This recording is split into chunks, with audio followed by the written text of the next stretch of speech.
Ωραία μέρα.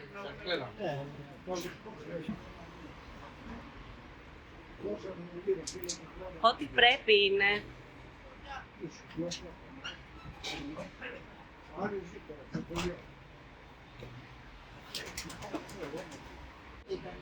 Πάνω στην ώρα. Έρχεται λεωφορείο. Για να δούμε ποιοι κυκλοφορούν σήμερα. Έχει γυναίκα, γύρω στα 35. Καμπουριάζει. Μάλλον υποτακτικός χαρακτήρας. Σίγουρα δεν αλλάζει εύκολα συνήθειες. Ούτε άντρες, ούτε φίλους. Ίσως να βγαίνει κομμωτήρι. Μπα, δεν έχεις χρονοτή. Όχι.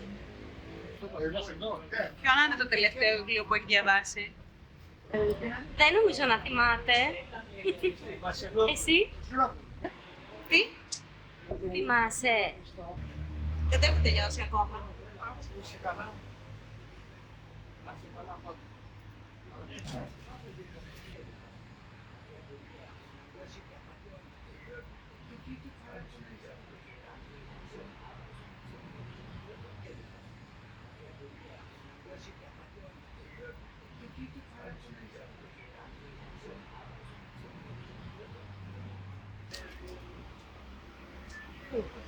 Αυτός,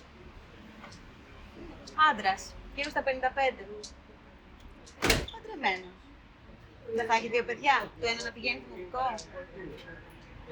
έχει πάει στο Λονδίνο. Μια φορά με τη γυναίκα του πριν παντρευτούν, δεν του πολύ άρεσε. Μάλλον ούτε στο Παρίσι δεν του άρεσε. Είναι τίποτα. Κάτσε, κάνει μια καινούργια γαλλική ταινία κινηματογράφος. Κάτσε να σου πω πώς τη λένε.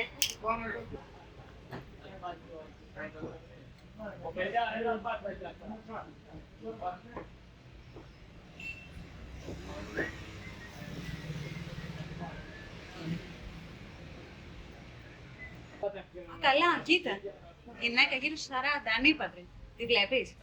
Λέγε εσύ, σε ακούω. Μόνη, ψάχνει ευκαιρίες για βόλτες. Έχει πάει στο Παρίσι, αλλά πέρασε και δεν άγγιξε. Δεν αγόρασε τίποτα από εκεί, παρά μόνο μαγνητάκια και καμιά κούπα για τη δουλειά της.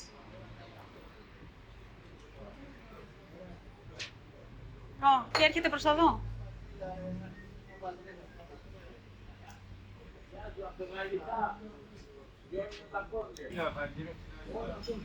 Χριστίνα. Καλά. Α, πόσο καιρό ήμουν εδώ. Τι ήταν εσύ, στο σπίτι είναι καλά. Καιρό που είσαι εδώ.